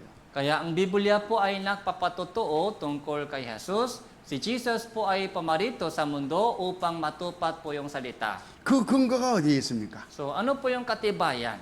바로 말씀이다 그런 뜻이에요. So, yung Biblia. 얼마나 말씀이 절대적입니까? So, gaano kahalaga yung salita? 또 이 말씀은 창조의 능력을 갖고 계셔요. Doon po sa salita ng Diyos, meron pong kapangyarihan ng paglikha. 만물이 그로 말미암아 지은 바 되었으니 지은 것이 하나도 그가 없이는 된 것이 없느니라. Lahat ng mga bagay ginawa sa pamamagitan niya at kung wala siya, hindi nagawa ang anumang bagay na ginawa. 이 만물이 무엇으로 말미암아 지어졌다고요? So, sa pamamagitan ng nalikha lahat ng mga bagay. 여기 그로 말미암아 So, sa pamamagitan niya, 그가 누구예요? sino po ito? 말씀이잖아요. Yung salita. 그냥 우리가 말하는 이런 말이 아니라 인격이 부여된 말씀이에요. So, hindi po yung mga ordinaryong mga salita ito. Ito po yung salita na may pagkatao. 바로 말씀에는 창조 능력이 있는 겁니다. Doon po sa salita, meron pong kapangyarihan ng paglikha. 히브리서 1장 3절 Hebreo chapter 1 verse 3, siya ang kaningningan ng kaluwalhatian ng Diyos at tunay na larawan ng kanyang likas at kanyang inaalalayan ng lahat ng bagay sa pamamagitan ng kapangyarihan ng kanyang salita. Nang magawa na niya ang paglilinis ng mga kasalanan, siya ay umupo sa kanan ng kamahalan sa kaitaasan. 그의 능력의 말씀으로 만물을 붙드시며 So, kanyang inaalalayan ng lahat ng bagay sa pamamagitan ng kapangyarihan ng kanyang salita. 말씀이 이 모든 것을 창조하셨을 뿐만 아니라 지금도 이 우주를 유지하고 계셔요. So, ibig sabihin ng salita ay lumikha sa lahat ng mga bagay at namamahala pa rin po hanggang ngayon sa lahat ng bagay. 말씀이 그런 능력을 갖고 있다 그런 뜻이잖아요. Ang salita po may kapangyarihan ganito. 그의 능력의 말씀. Kapangyarihan ng kanyang salita. 우리가 말씀을 함부로 가볍게 여기면 안 되는 겁니다. 그래서. Kaya hindi dapat hamakin po natin yung kanyang salita. 그리고 또 이 말씀이 죄를 정확히 하는 일을 하시고 높은 곳에 계신 유명의 우편에 앉게 하셨잖아요. Tapos nung magawa na niya ang paglilinis ng mga kasalanan, siya ay umupo sa kanan ng kamahalan. 말씀이 육신이 되어서 이 세상에 와 하신 일입니다. So ito po yung ginawa ni Jesus na siya po yung galing sa Diyos. 결국은 말씀이 역사해 가지고 우리 죄를 갚아주고 우리를 구원하신 거예요. Kaya naligtas po tayo sa pamamagitan ng kanyang salita.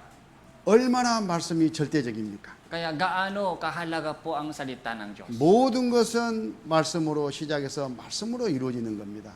Kaya lahat po ng mga bagay ay nagmumula sa salita. 그래서 히브리서 4장에는 이렇게 말씀을 하셔요. Kay Hebreo chapter 4 verse 12, sabi 히브리서 po dito, 4장 12절 13절 verse 12 hanggang 13 po, sapagkat ang salita ng Diyos ay buhay, mabisa at higit na matalas kaysa alinmang tabak na may dalawang talim at tumatagos hanggang sa pinaghihiwalayan ng kaluluwa at espiritu, ng mga kasukasuan at ng utak sa bato. May kakayahan kumilala ng mga pag-iisip at mga hangarin sa puso at walang nilalang na nakukubuli sa harapan niya, kundi ang lahat ng mga bagay ay hubad at hayak sa mga mata niya na natin pagsusulitan. 이 말씀 우리 각 사람 안에서 하신 일을 지금 기록해 주셨어요. So, ganito po yung mga ginagawa ng salita ng Diyos sa bawat isa sa atin. 말씀은 살아 있습니다. Buhay ang salita ng Diyos. 생명이 있다 그 말이에요. So, buhay ang salita ng Diyos. 그리고 운동력이 있어요. Tapos, mabisa po siya, mabisa. 말씀이 일을 하신다 그런 뜻입니다. Ibig sabihin, kumikilos po siya.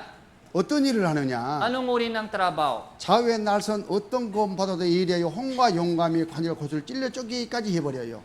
So, higit na matalas kaysa alinmang tabak na may dalawang talim, kaya tumatagos po siya hanggang sa malalim na bahagi.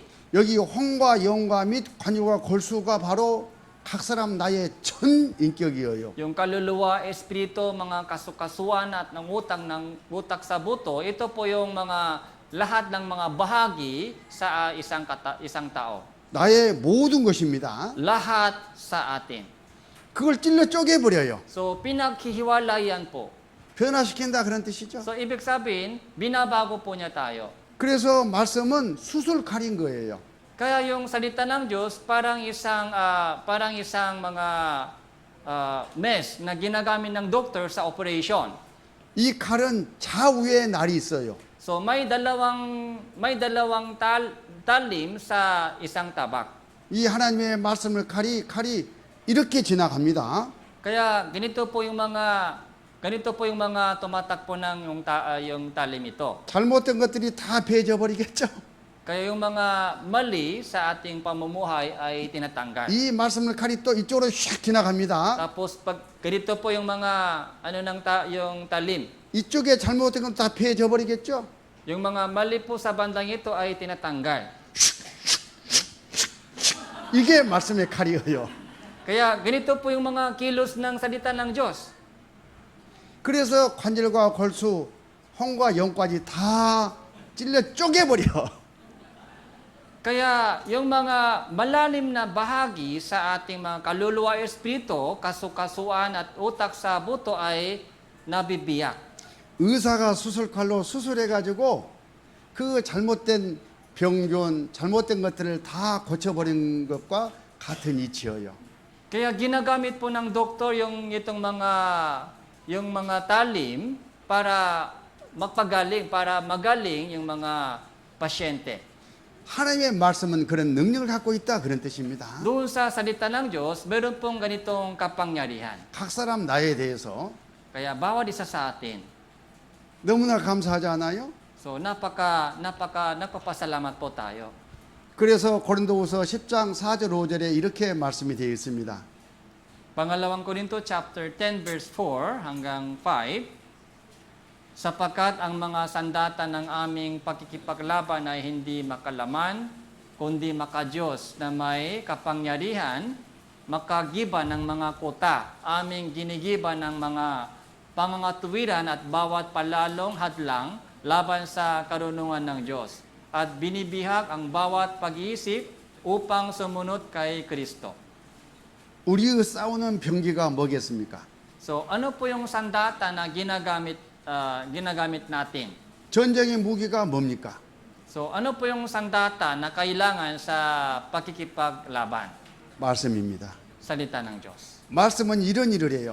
So, salita ng Diyos po ay ganito ginagawa. 하나님 앞에 잘못된 견고한 진도 다 깨부숴버려요. Yung mga kuta na matibay ay ginigiba ng salita ng Diyos. 그러니까 강력한 힘을 가지고 있다 그 말입니다. So, ibig sabihin, may kapangyarihan siya.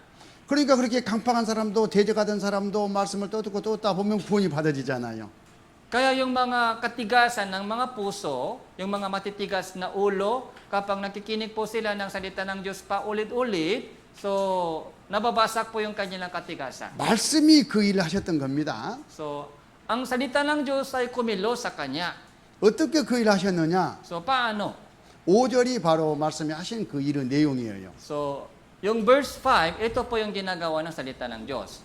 Aming ginigiba ang mga pangangatuwiran at bawat palalong hadlang laban sa karunungan ng Diyos. Binibihag ang bawat pag-iisip upang sumunod kay Kristo. 우리 안에 구원을 받아가지고 마음이 높아진 사람도 하나님이 이렇게 다스려 주셔요. Yung mga mataas na puso po sa atin ay ginigiba po ng Diyos. 그래서 각 사람 나는 절대 말씀을 떠나서는 안 되는 거예요. Kaya, so hindi kailanman umalis po tayo sa salita ng Diyos. 때가 되면 말씀이 이렇게 해주시기 때문에 그렇습니다. Dahil ito po yung ginagawa ng salita ng Diyos sa atin. 실족하지 않는 요령을 말씀드렸습니다. So, sinabi ko po sa inyo kung paano maiwasan po natin pagtisot. 팁입니다. So, ito po yung isang magandang paraan. 에레미야 23장 29절 Jeremiah chapter 23 verse 29, hindi ba ang aking salita ay parang apoy at parang maso na dumudurok ng bato? Sinasabi ng Panginoon. 하나님의 말씀은 불입니다. Salita ng Diyos ay apoy. 하나님을 대적하는 어떤 것들도 다 태워버릴 수 있는 강력한 불입니다. Lahat po ng mga lumalaban sa Diyos ay sinusunok ng Diyos. 하나님의 말씀은 방망이라고 말씀하십니다. Salita ng Diyos ay parang maso. 어떠한 바위돌도 두드러 깨버리는 그런 방망이처럼 하나님의 말씀은 모든 것들을 다 깨부셔버려요. Gaano katigas po yung mga bato, dinudurok po ng salita ng Diyos. 내 말이 불같지 아니하냐? Hindi ba ang aking salita ay parang apoy? 반적을 쳐서 부스러뜨리는 방망이 같지 아니하냐? Hindi ba parang maso na dumudurog ng bato? 뭐가? Ano po? 하나님의 말씀이. Salita ng Diyos. 이렇게 하나님의 말씀은 능력을 갖고 계셔요. Kaya ganitong kalaking kapangyarihan ng salita ng Diyos. 그 하나님의 말씀이 천지 우주 만물을 창조하셨던 겁니다. Ang salita ng Diyos ay lumikha sa lahat ng bagay sa mundo. 지금도 보존하고 계시는 거예요. So hanggang ngayon, salita ng Diyos ay nag-iingat ng lahat ng bagay. 그 말씀이 일을 해가지고 우리를 마귀의 권세에서 건져주셨습니다. Sa pamamagitan ng salita, naligtas po tayo mula sa kapangyarihan ni Satanas. 잘못된 온갖 지식 세상적인 이 풍속에서 두드러 깨가지고 우리를 바르게 온전한 사람으로 만들어 가셔요. Kaya hanggang ngayon, sinasaway po tayo, tinuturo po tayo ng salita ng Diyos sa pamamagitan ng kanyang pagkabay. 누가 이렇게 만드냐? Kaya saan po galing? 물론 성령님께서 하시는 일입니다. So ito po yung trabaho ng banal na spirito 말씀으로 하셔요. sa pamamagitan ng salita. 그래서 성령과 말씀은 실과 바늘과 실처럼 항상 같이 역사하시는 거예요. Kaya Biblia sa kayong pagkilos ng banal na spirito po ay laging tumatakbo kasama parang isang tali o karayom. 성령의 능력은 말씀 없이 행하실 수가 없고 Kapag hiwalay sa salita ng Diyos, walang kapangyarihan ng banal na spirito. 말씀은 성령의 역사가 없이는 아무 의미가 없는 거예요. Walang silbi po yung salita ng Diyos kapag walang kapangyarihan ng banal na spirito. 그런 이 말씀의 능력을 생각하면서 우리는 내 생활을 바르게 해 나가야 됩니다. Kaya wag po natin makalimutan kung gaano kahalaga yung salita ng Diyos. 그리고 이 말씀은 생명입니다. Tapos, ang salita ng Diyos ay buhay. 누가복음 8장 11절 Lucas chapter 8 verse 11. 11절 15절을 읽습니다. Verse 11, verse 15, babasahin ko po. Ngayon, ito ang talinghaga, ang bini ay ang salita ng Diyos. At ang nahulog sa mabuting lupa ay sila na pagkatapos marinig ang salita at iningatan ito sa isang tapat at mabuting puso at nagpubunga ng may pagtitiyaga. 말씀이 씨에 비유되었습니다. Ang salita ay bini. 씨 안에는 생명이 Sa 들어있잖아요. loob ng bini, may buhay. 말씀에는 생명이 있습니다. Ibig sabihin, doon sa salita, may buhay. 우리가 구원받은 것도 이 말씀이 역사에서 듣고 깨달았잖아요. So, naligtas po tayo sa pamamagitan ng pagkilos ng salita ng Diyos. 말씀이 생명이 있기 때문에 그랬습니다. So, dahil may buhay doon sa salita ng Diyos. 그 생명의 말씀이 무럭무럭 자라게가지고 과실을 맺힙니다. Kaya salita ng buhay ay nagpapalaki po sa atin para magbunga po tayo ng marami. 우리 안에 맺히는 성령의 열매, 신앙의 열매도 이 말씀이 하신 일의 결과예요. Yung bunga ng banal na spirito, bunga ng pananampalataya, ito po yung bunga ng trabaho ng banal na spirito. 어떻게 그게 가능하냐? So, paano po ito nangyayari? 말씀에는 생명이기 때문에 그런 거예요. Dahil may buhay doon sa salita ng Diyos. 자, 이사야 55장 10절. Isaiah chapter 50. 그래서 이 5 말씀 verse 앞에 10. 우리는 이런 태도를 가져야 됩니다. Kaya dapat ganito po yung puso po natin sa harap ng salita ng Diyos.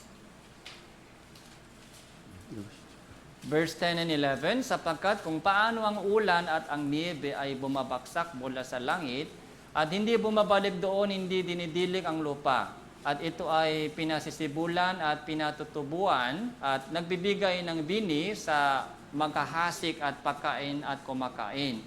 Magiging gayon ang aking salita na lumalabas sa bibig ko, hindi ito babalik sa akin na walang bunga, kundi gaganapin ang ayon sa layunin ko at magtatagumpay sa bagay na kung saan ay sinugo ko ito. 이 말씀은 내가 이해하든 이해하지 못하든 간에 내 안에서 이렇게 역사하셔가지고 하나님의 뜻을 이루셔요. Ang salita na ating naririnig, kahit hindi po ito naintindihan, kahit naintindihan po natin ito, hindi, so ginaganap po niya yung kanyang kalooban. 교회가 복음을 전할 때 구원받는 역사도 바로 그 증거이고 Kaya kapag nangangaral po ng ebanghelyo sa iglesia, meron pong kaluluwa na naliligtas. 구원받은 사람들이 점점 변화돼서 성장하는 것도 바로 그 증거입니다. Tapos yung mga taong ligtas ay lumalago. Ito rin po yung ebidensya ng pagkilos ng Holy Spirit. 내 입에서 나가는 말도 나의 뜻을 이루며 나의 명하여 보낸 일에 형통하리라. Ang aking salita na lumalabas sa bibig ko, hindi ito babalik sa akin na walang bunga, kundi gaganapin ang ayon sa layunin ko. 그 다음에 사도행전 20장을 찾겠습니다. Buksan po natin ang ating Biblia, awit, Gawa chapter 20, verse 사도행전 20장 Gawa chapter 20, 32절. verse 32.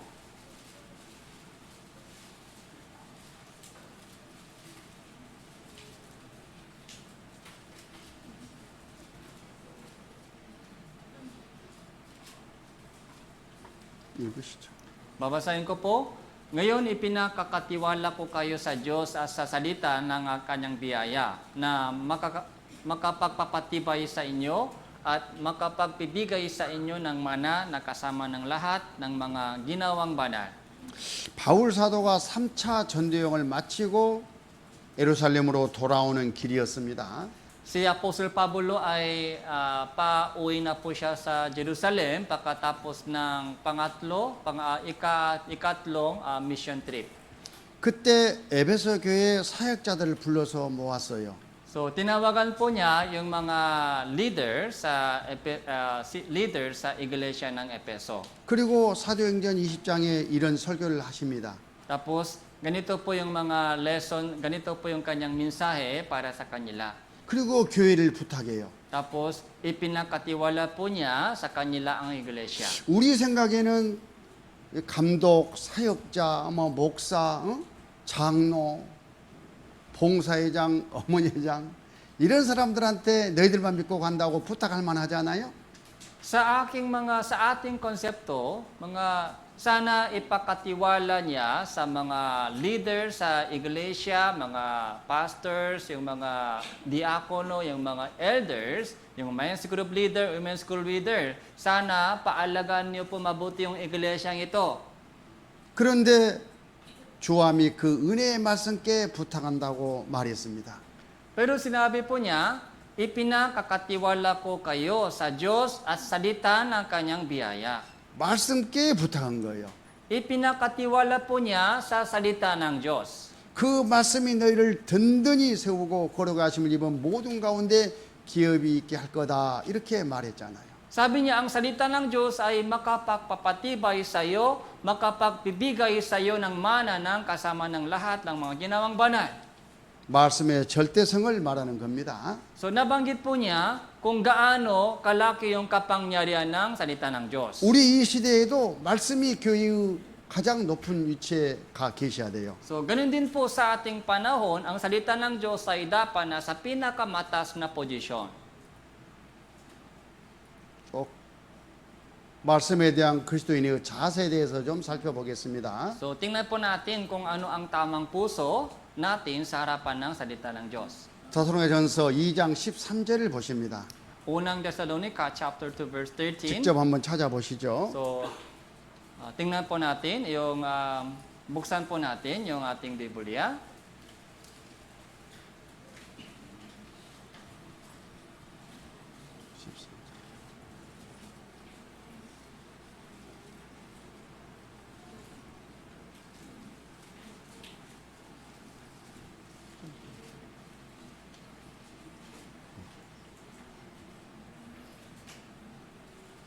Okay, babasahin ko po. At kami ay patuloy na nagpapasalamat sa Diyos na nang inyong tanggapin ang salita ng Diyos na inyong narinig sa amin, ay inyong tinanggap yun hindi bilang salita ng mga tao, kundi ayon sa katotohanan ay bilang salita ng Diyos, na gumagawa naman sa inyo na sumasampalataya. 자, 여기 하나님의 말씀 앞에 우리가 어떤 태도를 가질 것을 지금 교훈하시는 말씀입니다. So, sinasabi po dito kung ano ang tamang puso sa harapan ng salita ng Diyos. 하나님의 말씀을 받을 때 사람의 말로 받지 마라. Kapag marinig po ninyo ang salita ng Diyos, huwag mong tanggapin yun bilang isang salita ng tao. 하나님의 말씀으로 받아라. Dapat tanggapin po natin yung salita bilang salita ng Diyos. 그랬을 때 이 말씀이 너희 속에서 역사한다. Kung ganun, ang salita ng Diyos ay gumagawa sa inyo. 하나님의 말씀은 하나님의 말씀답게 높였을 때 역사하신다 그런 뜻이에요. So kapag itaas po natin yung salita ng Diyos, ang salita ng Diyos mismo ay kumikilos po sa atin. 그렇지 않으면 지식으로만 끝나버립니다. Kung hindi, so nasa ating mga utang lamang yung salita ng Diyos. 자, 하나님을 한번 생각해 보겠습니다. So pag-isipan po natin ang Diyos. 하나님은 인격자이셔요.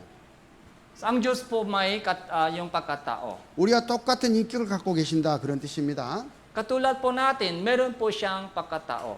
인격을 갖고 계신다 그런 뜻은 생각하고 보고 느끼고 관찰하고 하시는 하나님이다 그런 뜻이에요. So ano pong ibig sabihin? Kakaya po natin, ang Diyos po ay tumitingin, nag-iisip, so tapos naririnig, katulad po natin. 단지 사람과 말씀하시는 방법이 다를 뿐이지 실제 하나님이 여기서 우리 각 사람에게 이렇게 말씀하셔요. Kahit iba po yung kanyang pamamaraan, pero siya po yung nagsasalita po ngayon sa oras na ito. 이 사역자를 통해서 하나님의 말씀이 나갈 때에 하나님은 지금 말씀하고 계시는 거예요. Kaya sa pamamagitan ng mga speaker, preacher, ang Diyos po ang nagsasalita ngayon. 지금 하나님이 보고 계십니다. Ang Diyos po ay tumitingin po ngayon. 이런 인격을 갖고 계시기 때문에 그래요. Dahil meron po siyang pagkatao. 아, 쟤는 지금 졸고 있네. Siya ay 쟤는 inaantok. 하품하네. Parang antok siya, matulog. 또 마음도 다 보시잖아요. Tapos tumitingin din po siya sa ating puso. 쟤는 지금 집에 고양이를 생각하네. Siya nandito yung katawan pero yung isip niya nasa bahay, sa pusa. 지금 다 보고 계셔요. Alam niya lahat. 하나님이 사역자를 통해서 말씀하실 때 하나님이 말씀하신 거예요. Kapag isang preacher ay nagsasalita, sa totoo lang, ang Diyos po ang nagsasalita. 전지전능하시기 때문에 다 그걸 보고 있는데 속이 상하겠어요? 안 상하겠어요? Dahil ang Diyos po ay tumitingin po sa ating lahat, kilala po tayo ng Diyos. Minsan nasasaktan po siya sa atin, tama o hindi? 내가 제 제사를 갚아가지고 구원해 줬는데 세상에 그 구원의 은혜를 이것밖에 못 갚냐? So, niligtas ko siya, pero bakit ganun pa yung ginagawa niya sa buhay? 나를 무시하는구나. Baka hinahamak niya ako. 실제 그러시는 거예요. Ganun po yung naramdaman po ng Diyos. 그래서 이 말씀의 의미는 데살로니가전서 2장 13절의 의미는 말씀을 받을 때에 하나님께 받는다고 생각해라. Kaya kapag makinig po tayo ng salita ng Diyos, kailangan po natin isipin yung mensahe ay galing sa 각 Diyos. 사람 내가 하나님 앞에 있다고 생각해라. Kailangan po natin isipin na nasa harapan tayo ng Diyos. 신전 의식인 거예요. So, yun po yung mga kailangan po natin isipin na nasa harapan po ng Diyos, ang Diyos mismo ay nagsasalita. 직접 하나님이 이 세상에 오셔가지고 지금 이렇게 말씀하고 계시는데 저 밖에서 예 보고 다른 헛 일을 할 수가 있겠습니까? Kung Diyos po ay nagsasalita po ngayon, so pwede po ba na nasa labas na ginagawa po yung mga ibang bagay na hindi mahalaga? 집안에서 피곤하다고 뒹굴뒹굴 할 수가 있겠습니까? Kung Diyos po ang nagsasalita po ngayon, pwede po ba na nasa bahay lang nagpapahinga? 물론 하나님은 너무나 몸이 아프면 오늘은 좀 쉬어라 하십니다. Kapag sobrang sakit po kayo, sinasabi din po ng Diyos, pahinga ka sa bahay ngayon. 그렇지 않는데도 불구하고 하나님의 말씀에 대한 태도가 잘못되면 안 된다 그런 뜻이에요. So, ibig kong sabihin, mahalaga po yung ating puso sa harapan ng Diyos. 어떤 높은 회장님이 회의를 주관해요. Halimbawa po, isang mataas na yung posisyon, yung mga may-ari ng company ay tumatawag. 아침에 직원들을 모아놓고 회의를 하고 있습니다. Sa isang umaga, may meeting po, kasama po yung mga empleyado. 업무를 지시하고 있어요. Nagbibigay po siya ng instruction sa mga empleyado. 그런데 어떤 직원이 졸고 있어요. Pero isang empleyado ay inaantok. 낙선하고 있어요. Tapos sinusulat po niya yung mga ibang bagay lang. 하품이나 하고 있어요. Tapos yung mga antok na antok siya. 다 끝나고 이걸 제대로 이해했는지 안 했는지 확인해 봅니다. Pagkatapos ng meeting, tinatanong po ng may-ari kung naintindihan ba niya yung instruction o hindi. 회장님께서 So sabi po ng boss, 그때 뭐라 하셨죠? 이렇게 말할 수 있습니까? pwede po ba sabihin po ng mga empleyado, ano Kung po no- yung sinabi niyo kanina? 그럼 너 오늘 사표 써 그럴 거예요. Kung ganun po, sasabihin ng boss ay tatanggalin kita ngayon. 하나님 앞에서도 우리가 얼마든지 글을 쓰고 있다 그런 뜻이에요. So, mari po, ganun po yung nangyayari sa harapan ng Diyos. 이런 설교 말씀을 들을 때 성경 말씀 읽을 때에 하나님 앞에 내가 있는 겁니다. Sa ating pagkikinig ng salita, sa ating pagbabasa ng Biblia, nasa harapan po tayo ng Diyos. 하나님이 지금 나한테 말씀하시는 거예요. Ang Diyos po ay nagsasalita po sa ating ngayon. 우리는 그걸 명심하고 이 말씀을 높이는 삶을 살아야 되겠습니다. Kaya wag po natin itong makalimutan. 마태복음 28장을 찾습니다. So, Matthew chapter 28.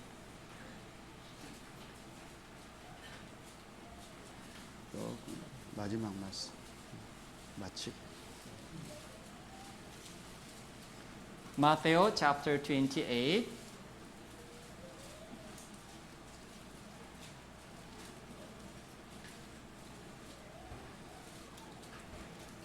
맨 마지막이었어. 맨 마지막.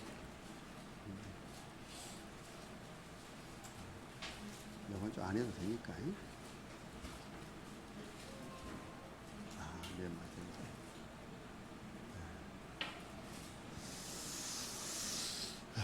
다 같이 읽자보시죠. Matthew chapter 28 verse 19 hanggang 20 po. Basahin po natin ito ng sabay-sabay. 3, 2, 1. Kaya sa paghayon ninyo, gawin ninyong alagad ang lahat ng mga bansa. Bautismuhan ninyo sila sa pangalan ng Ama at ng Anak at ng Espiritu Santo. At turuan silang sundin ang lahat ng mga bagay na iniutos ko sa iyo. At narito ako ay kasama ninyong palagi hanggang sa katapusan ng panahon. 주님은 말씀하셨습니다. Sinabi po ng Panginoon, 모든 사람에게 복음을 전해가지고 세례를 받도록 하셨습니다. so humayo kayo sa lahat ng mga bansa, magbabautismuhan ninyo sila. 이 하나님의 말씀을 받은 사람들은 구원을 받고 신앙 고백을 할 겁니다. Kaya lahat po ng mga taong ligtas ay magpapatotoo sila ng kanilang pananampalataya. 그 사람들이 바로 예수님의 제자들입니다. Sila po yung alagad ni Jesus. 이 주님을 따라 사는 사람들이다 그런 뜻이에요. Tapos sumusunod po sila sa Panginoon. 그러면 주님을 따라 사는 방법이 뭐겠습니까? So paano po sumunod po tayo sa Panginoon? 주님 우리를 말씀으로 인도해 가셔요. Sa pamamagitan ng salita. 우리는 말씀을 듣고 배우고 지키면서 주님을 섬겨 나갑니다. So magkapaglingkod po tayo sa Panginoon sa pamamagitan ng pagkikinig, pagpabasa at pagsunod sa salita ng Diyos. 그때 주님은 우리 안에 함께 하셔요. Kaya doon po gumagabay po ang Panginoon sa atin. 항상 함께 하셔요. So palagi po siya kasama natin. 우리 안에 계신 성령님이 바로 그분이시고 Yung banal na Espiritu po sa atin 이 성령님은 말씀으로 함께 하셔요. ay lagi po gumagabay, tumutulong po sa atin sa pamamagitan ng salita. 우리가 인격적으로 접하는 분은 다름 아닌 말씀이다 그런 뜻입니다.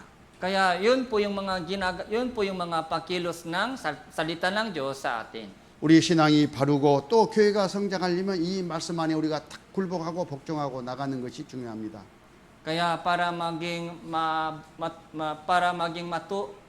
lumago po tayo sa ating pananampalataya, kaya kinakailangan po natin yung kanyang salita. 왜 그래야 되는지 오늘 공부를 했습니다. Kaya ito po yung ating pinag-aralan po natin ngayon. 식구들에게 유익이 있기를 바랍니다. Yung sana mapapakinabangan po kayong lahat. 기도하겠습니다. Manalangin po tayo. 아버지 하나님 감사합니다. Salamat po, Amang Diyos. 저희들에게 귀한 말씀으로 교훈해 주시고 Salamat po sa itong napakahalagang lesson po sa amin. 말씀을 따라 행할 수 있는 원리를 가르쳐 주신 것을 감사합니다. Salamat po sa pagturo niyo po sa amin kung paano po kami lumakad ayon sa inyong salita. 우리 식구들 말씀을 높이고 말씀 앞에 굴복하고 복종하는 귀한 삶을 살아갈 수 있도록 도와주시옵소서. Tulungan niyo po kaming lahat upang sumunod po kami, magpasakop po kami sa aming sarili sa inyong salita. 그 말씀을 높이는 모든 식구들 위에 주님의 무한한 은혜와 능력이 함께 하실 것을 믿고 감사를 드립니다. Lahat po ng mga kapatiran na sumusunod sa inyo, Panginoon, pagpapalain niyo po sila. 우리 구주 예수님 이름으로 기도드렸습니다. Ito po yung aming panalangin sa pangalan po ni Jesus. 아멘.